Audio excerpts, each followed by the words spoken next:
All right, there are big developments that are taking place with regards to the Gautam Adani bribery case where he has been indicted. Now, this has created a storm in the parliament today with both the houses being adjourned following heated exchanges between the ruling party and the opposition. The controversy erupted after the Adani Group clarified today that Gautam Adani has not been charged with corruption in the US indictment. However, the Congress leader Rahul Gandhi launched a scathing attack on the Modi government, accusing it of shielding the industrialist and demanding his arrest. The BJP, on the other hand, dismissed these allegations as baseless, with senior advocate Mukul Rohatgi asserting that Adani is not linked to any corruption charges. Opposition leaders have given notices to suspend regular proceedings for a debate on the issue, leading to chaos inside the House. The Adani controversy has once again spilled beyond the walls of Parliament, becoming a political flashpoint between the Congress and the BJP. I'm going to start my conversation on the telecast with me, Professor Madhav Nalapath, talking about the political ramifications of the indictment on the charges that have been pressed against Gautam Adani and his group of companies. Do you think the political parties, the opposition, are right in demanding a joint parliamentary committee to further probe into the matter?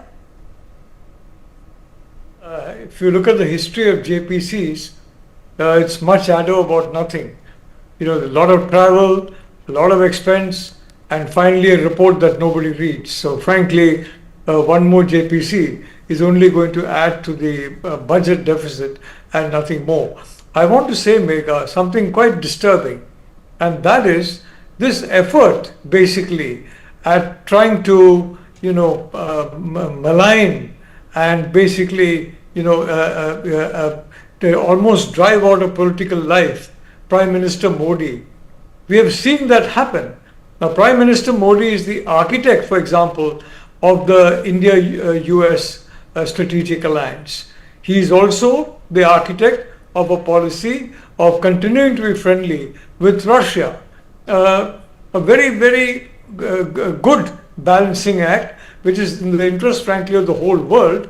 And the Western world is now slowly beginning to realize that Modi was right from 2022 onwards. Now, first was the K Group.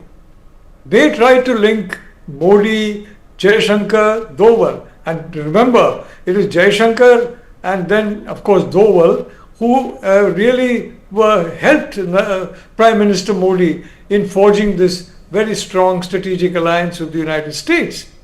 And they involved them in a ridiculous charge, in an absurd charge. And finally, the potential damage could have been immense to a very necessary alliance in the Indo-Pacific. Fortunately, somebody knocked some sense into Trudeau's head, and Trudeau had to state out himself in Parliament that these three were innocent. The Prime Minister, of course, and the External Affairs Minister, as well as NSA Doval. So that was the K Group's. Okay. But then also, do you think? Don't you think it's reasonable? Let me tell you. Yeah. Let me point out. And now you have this effort to link the Prime Minister with a business group. The Prime Minister had nothing to do with business, nothing at all. And the business group has got strong enough to come out of this. Already, I think the Adani family people have come out of it. But again, there's an effort to link the Prime Minister when the Prime Minister has no link in business at all. I don't believe, for example, he has a single share of any of the Adani Group companies. Or I don't believe if he has any share at all. So this effort is a geopolitical effort to take down the architect of the India-US security alliance, and hopefully in the minds of those who are doing this, the Sino-Wahhabi lobby, hopefully the entire architecture, the entire structure of this cooperation will fall. Fortunately, it has not worked in the case of the K Group, and it is not working in the case of this link that is sought to be created between the Prime Minister and business. There is no link at all between PM and business. But then do you think it is reasonable for the opposition political parties to say that this is a serious charge against a company that is based out of India, and there it needs a serious probe. Yeah. Is that for me again? Yes, yes. Look, I told you these probes are basically theatre. Now, the opposition parties were in power for quite a long time. I mean, there are 10 years of the UPA in which Rahul Gandhi played a very key role. Sonia Gandhi was the chairperson and she ran the government actually. Manmohan Singh, I mean, poor chap, I used to call him the virtual prime minister. Now, what happened? Did they do anything to Gautam Adani? Adani flourished. He flourished tremendously during that period. So are they basically accusing themselves of having basically what they're accusing the Prime Minister of? What happened during the UPA? Was there any effort to take down Adani? Of course not. And of course a certain effort would have been damaging to the economy, but that's a different matter. There was no effort. And now you have these people coming in Parliament and saying, oh my God, Adani, Adani, and then naming the current government. What about you guys? Yeah. You were in government for far longer. What did you guys do? Nothing. So for heaven's sake, first point the finger at yourself. Okay. All right. I also have with me right now Advocate Manasvi Thapuran. Let's hear it from you about, how do you view the government's response on this, where the opposition says that there needs to be a probe, there needs to be a committee that needs to be formed, but the government saying we don't really need to do anything. Do you think that's the right approach to have? Before that, I would want to go to the history of JPC. The first JPC was initiated in 1987, Bofors scandal. After that, Harshad Mehta, then Ketan Parekh, then pesticide, then 2G spectrum, VVIP, choppers deal in 2013. So all these years, Congress was in power. And when the opposition demanded a JPC, most importantly, the opposition in power was the BJP. In opposition was the BJP with the large numbers. The Congress, while in power, granted JPC. I don't feel the government should be scared of a JPC. On the contrary, government should be more than welcome and not be the spokesperson of a corporate house. Should more than welcome a JPC if there is some kind of an issue wherein the people are asking questions, opposition is asking questions. There is a rundown in the parliament on this issue. There is a global meltdown on India's role and Adani's role in terms of corruption. India does not have a direct role in this, but there is indictment there. India has to come clean. India has to show that we are against corruption.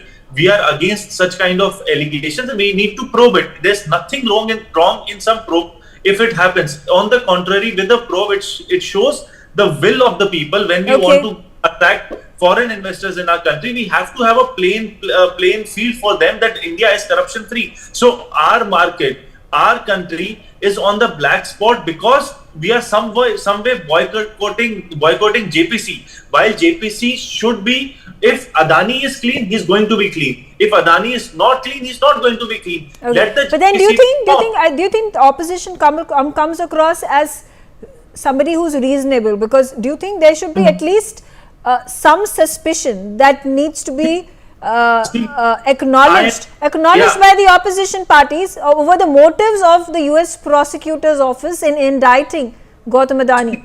There were much bigger issues in the country in the past, be it Bofors scandal, be it Ketan Parekh issue, be it Harshad Mehta scam, be it VVIP chopper deal, be it 2G spectrum deal, and all these things were examined, investigated by the JPC. So the opposition demanded it. That time opposition, the BJP demanded it, boycotted the parliament, and the government in that time, the Congress formed a JPC, and BJP members were part of that JPC, and the entire country came out and knew the truth. I don't think we should hide any kind of truth from the people of this country who have voted these people in power. Demanding a JPC is the right of the people, and demanding the JPC is the right of the opposition. What is happening? The pain point comes here is the entire BJP lobby, the entire BJP spokesperson panels have come out and defended Adani without investigating him. They don't need to be the spokesperson of Adani. Let the investigation happen. All right. Gargi Nandi Roy wants to make a point. Yes, Gargi, go ahead. Yes, Megha, firstly, it seems to me that Congress is hands in gloves with US deep state, the deep democratic states, which is trying to give the last bite before Trump comes. It is quite evident. See the timing of this indictment just before the parliamentary session, doesn't it seem so? We remember when the Hindenburg report also came just before the parliamentary session, and we have to understand, even in the indictment, there is no clear, credible evidence against Adani. What does it say? That Adani sold some bonds there, the Adani Green, and to the investors in America, and it did not disclose there were some bribes taken here. Okay, so there is no credible evidence even given by the court in US. And I do not understand when the Congress is shouting, even if say some corruption happened, suppose we hypothetically assume the states that are mentioned, Andhra Pradesh, which was ruled by YSSCP, Chhattisgarh then was ruled by Congress, Tamil Nadu by DMK, and BJP was ruling Odisha. So where does the Modi government and then BJP is corrupt? And why is Congress doing it? It is quite understandable that since 2023, we see that the deep state of America is working against India's interest because Adani infrastructure is growing. He has got contracts competing with many enemy countries. Okay. I mean, let me finish. Charge. It could. I'll just further qualify my question over here, talking about again whether this charge is false or right, whether this indictment is right, whether this is a hit job by the government of United States of America and the Biden administration or not. That keeping aside, and the case is going to be fought by the Adanis in the court of law in the New York Court of Justice. There is no violation. That's a decision that is going to be made in the court of law after the hearings are heard, after the trial goes about in the coming days and weeks. But why is the opposition being stopped from demanding a joint parliamentary committee probe in the matter? I feel, the opposition is seeming to be a part of a larger conspiracy to stop not only Adani but India's growth story. And there is still now no credible evidence to prove any violation of Foreign Corruption Prevention Act of US. There is no credible evidence. Has the Congress given any? Where will the Congress give it from? And so let's not forget that what Rahul Gandhi does when he goes abroad. Whom does he meet? He meets Ilhan Omar. Whom did he meet in Uzbekistan? Okay. Samantha Power. So he has been in. They are forgetting the interest of the country. And what does it lead to? The retail investors suffer losses because last time also the Adani power prices came down. Now also the infrastructure deal with Kenya worth 2.5 billion that has been cancelled. So when an Indian company suffers, the India's growth story suffers. And in this case, just to gain something politically, so just for political gain, what Congress is doing, Congress is trying to stop India's growth story, and it is not done. It is not expected from the grand old party of this country. Okay, all right. I also have with me on the telecast is Pathik Kripain, and talking about the American judicial system, and there have been a number of charges that have been raised by the US President-elect Donald Trump, and there have been indictments that he has had to face. There has been prosecution that he has had to face. There are a number of charges, particularly about the Stormy Daniels case, talking about subverting the election process in Georgia, and so on and so forth. And he's spoken about a number of these attorneys that have largely been spread in New York,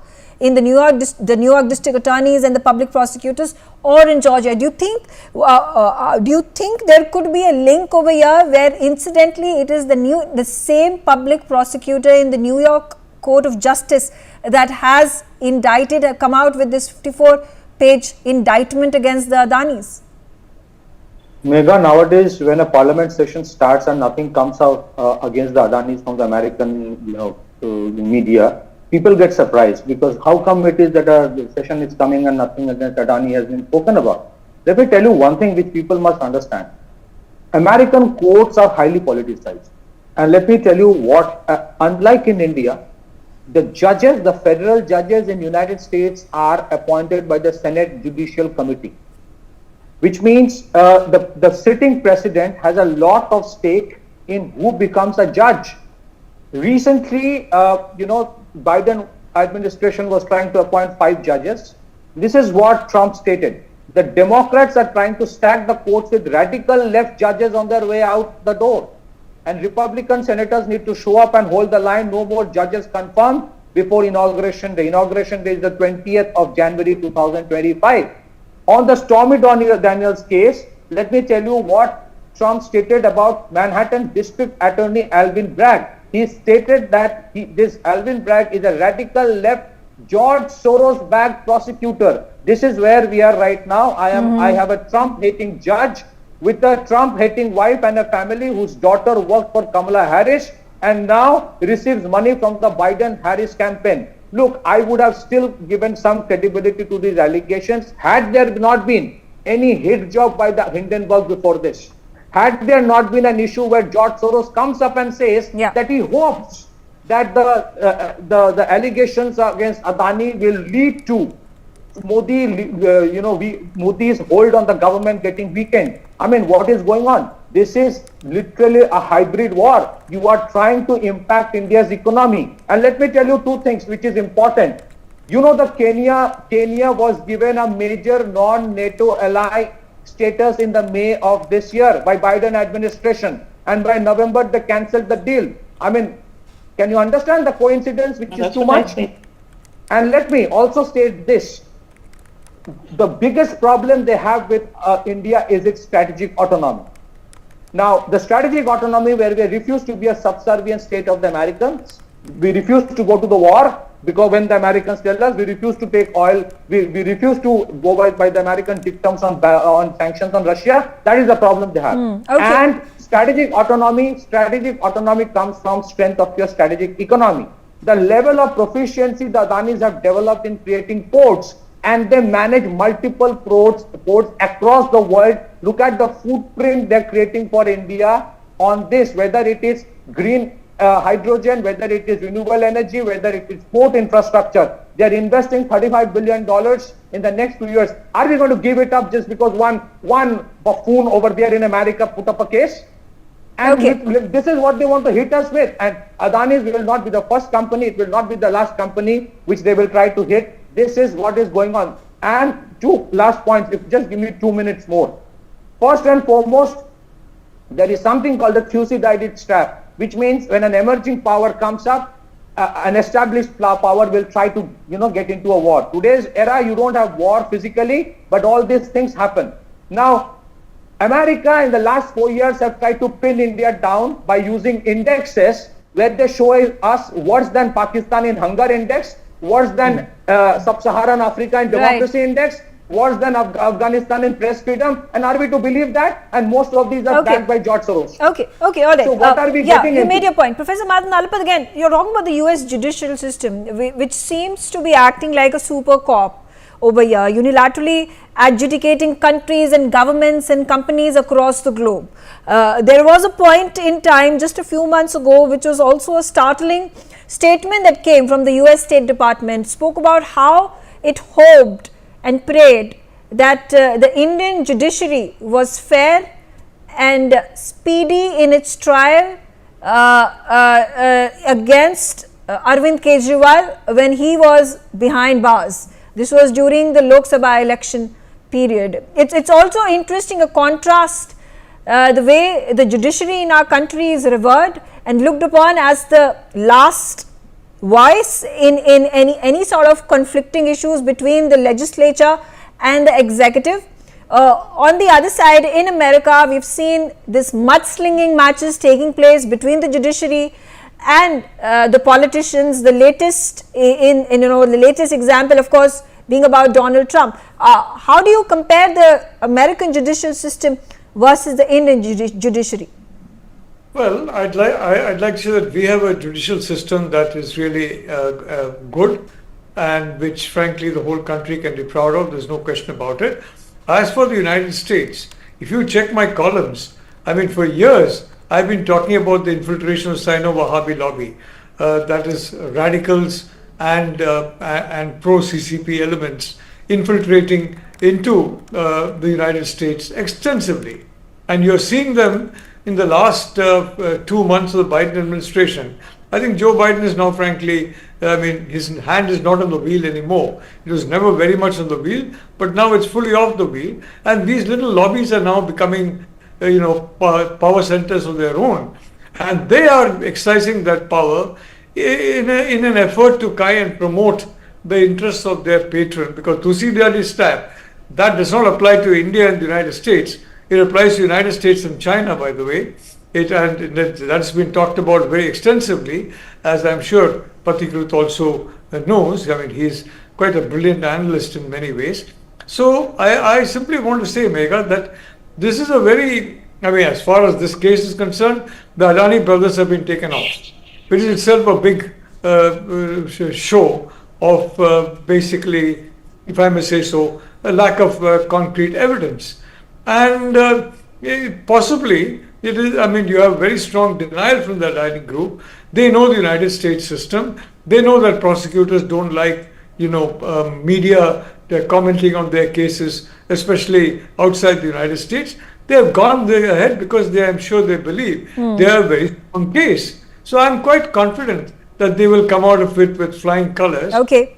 India story, it is not going to be derailed, period. And the China story, the decoupling is going on. Everybody's, oh, China's made a comeback. It's coming back. Fantastic growth. Rubbish. It is on the way down. And India is on the way up. And that cannot be reversed, Megha. And Prime Minister Modi is the architect of that. He's got a third term. And believe me, that has been very important. And the effort is now to make sure that that third term does not last 5 years and certainly is not followed by a fourth term. That is the effort. Because the architect of this turnaround is Prime Minister Modi. Okay, all right. I have very little time, so I'm going to ask the next set of questions and quick responses from all of you. Advocate Manasvi Thapar, talking about the opposition, and do you think it is fallen into the trap of these external forces, whether it is the democratic deep state of America or the group of conglomerates who have in their agenda to target Modi, to target India's growth story, to create a hit job against India? And do you think there should be some sense of there needs to be some intelligence used by the opposition before coming out with such blatant accusations and allegations against the government and against Gautam Adani? I think asking questions in a parliamentary democracy is not anti-democratic. Asking questions is, on the contrary, making a democracy solid, and it makes the democracy move forward. And when we ask these kind of questions, that falling into the trap of the external forces, did we fall into the trap when we formed the first JPC in 1987? Did we fall into this trap when 2G spectrum JPC was formed? Did we fall into the trap of the external agencies or the internal, as per the today's standard of anti-national oppositions, when VVIP choppers were investigated by a JPC? No, it's the need of an hour. Investigation by a JPC is by the elected members of the parliament, and the JPC is for the country, showing that how we move forward. Whatever the deep state understanding would be, whatever the lobby of strategic alliance or strategic autonomy Indians enjoy, is not going to be hampered. India is not one individual. India is not one corporate house. India is much bigger, larger. And no a person like George Soros can take my country down. I don't think my country is so fragile, so weak that it can be taken down by an individual or a group of individuals. So that is not even a possibility. So let's be out of this fear factor that these people can take our country down. No, they can't take our country down. What requires is law and order. It won't take the country down, but it is definitely going to slow down the process. Now, I don't know if the slowdown is as steep as one is anticipating, but let's also see that this is the big brother that we're talking about. We're talking about the United States of America with trillions and dollars of GDP, and it's still being the number one economy of the entire globe, and there is a massive distance that China has to then move forward and fulfill in order to be able to give a strong fight to America. China is way behind, and India obviously even more behind. Megha, that does not mean that we leave all the investigations. We are not in any race with any country. We are in our own race of making India forward. That does not have to be against any country. If we have to create systems. If there are corruption charges against someone, or if there is an indictment, if opposition is asking something, we cannot say that is derailing our progress of our country. We have to say that why we need a JPC. On the contrary, if JPC and Adani is exonerated from any charges, it is good for the country, and that is good for everyone as a country. So why do we have this idea? No, but then the point is, when Adani gets exonerated and there are these Hindenburg charge sheets that are the Hindenburg attacks that have come in, and then SEBI is questioned, and then afterwards SEBI gives a clean chit to Adani Group of companies. There is again a counter charge by the opposition that SEBI is sold out, that the securities regulator is sold out, the markets regulator is sold out. So where does the buck stop? No, it's not about where does the buck stop. It's about the charges are different in every allegation. So once it is exonerated, the people's verdict is the final verdict. The people's court is the final court. So still the opposition is still in the opposition even after these charges. So that is the final outcome. Okay. So how the market looks at it, how does the people's vote look at it? The opposition is staying in the opposition with these charges. But the point here is that we have to bring in the process of law. If something is questioned, we cannot say that question has to be against our country. It's an anti-national question. That's not how you derail something. That's not how you stop the opposition. But how do we become trustful of the opposition, Manasvi? Because if the opposition says that we do not trust the CBI, we do not trust the Enforcement Directorate because it has been taken over, it is a tool by the opposition, it's vendetta politics played by the central government, and then what happens if a JPC is formed and a probe is conducted and the verdict, the consensus is in favor of the Adanis? Will the opposition be satisfied? Megha, the JPC, the J stands for joint. The joint is all about having the opposition with the people in power. So if he is exonerated, if Adani comes clean, it's an end game. So whatever questions were laid out by the US or the people in opposition ends there. It's about people. People will come to know the truth. Okay. And why JPC is needed. Okay, all right. Patrick, quickly coming to you, talking about how can there be a possibility that the Indian Court of Justice also come out with certain charge sheets and prosecution cases and indictments again, for example, Hunter Biden, because he has been prosecuted for corruption cases, taking bribes from Chinese companies and colluding with them. If we are able to find a link of a Chinese company that was operating out of India or some sort of an agency that had some association with a Chinese company, and there was a Hunter Biden name that came up, would it then be right for India to again go ahead and play the game that the US judiciary is at this point of time playing against Adani and against India? Megha, you are right, because I think we are too inward looking as a country. I think the government must think about doing those things. At the same time, some people have a habit of blaming the EVM every time they lose the election. They go to the courts tell them, please go off. So recently also somebody filed a PIL. They keep on filing PIL. Let them file a PIL against Adani's. I think the judiciary, the Supreme Court is far more proficient than a JPC to investigate. Let them go to the court now. It is just about stopping. What did the Beaufort JPC get? Only thing they got is this: for 30 years, not a single artillery was bought until the time Modi government came to power. And secondly, this United States government, Biden administration, just before Prime Minister Modi went to United States in September this year, allowed Gurpatwant Singh Pannu, a designated terrorist of Sikh for Justice, a banned organization, to file a civil lawsuit against government of India. Do you think it can happen without complicity of the establishment in United States? So it has nothing to do with transparency and about the integrity of Adani as a company. It is just about creating problems for India and India's growth story. And the opposition is not looking for an investigation. It is just that they want to create problems. They're not asking questions. They're stopping the parliament from running. Go to the court. Go to High Court. Go to Supreme Court. Why did your government, where you are in government, take investments from Adani? Why did the Telangana government take 100 crore from Adani? Now you are giving it back. Why did you take it in the first place? Okay. So there is a lot of hypocrisy and double standard, and I think people know what it is. People are buying the Adani stock again, that's why it's going up. Okay. So people are not concerned about it. Okay. Gargi Nandi Roy, quickly your concluding response from you about this ruckus that has been created. Do you think this is seasonal? Every single time there is a parliament session in place, this happens, and everything quietens down after a few days after the parliament session concludes? Yes, that is why this indictment, the timing of this indictment is very questionable, Megha, and the opposition is not going to stop. Let me tell you.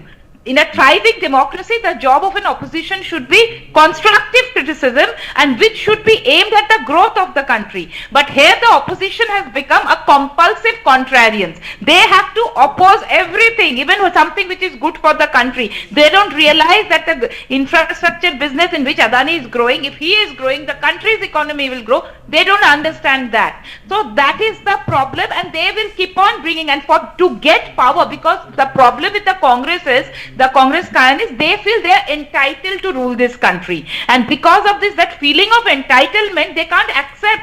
That's what Pratikrit said. Whenever the EVM they win, it is fine. In Wayanad, Priyanka Gandhi wins, great. In Jharkhand they win, great. But in Maharashtra, the EVM has been tampered. So it is their attitude. So they will always do this. They have a pathological hatred for Modi, and to bring down Modi, they can do anything which will be against the India story, the growth story of India. And it is true. Manasvi is saying, why are you calling the opposition anti-national? Manasvi, tell me, what did Rahul Gandhi do? What does he do when he goes abroad? He maligns his country. Whom does he meet? Ilhan Umar. Why does he meet people like that? Whom are connections with? What did he do with in China? Then let's not also get into that tangent, because there is, of course, a counter to that, talking about how Prime Minister Narendra Modi, when he was the chief minister and he was a BJP leader and he was in the opposition, went about across the globe and spoke ill about the government of India, which was at that point of time ruled by the Congress. And is that an akin to maligning India and attacking India and its sovereignty and its development and its growth? Okay, all right. On that note, I'm out of time. I thank all of you for joining me on the telecast, and thanks for watching NewsX.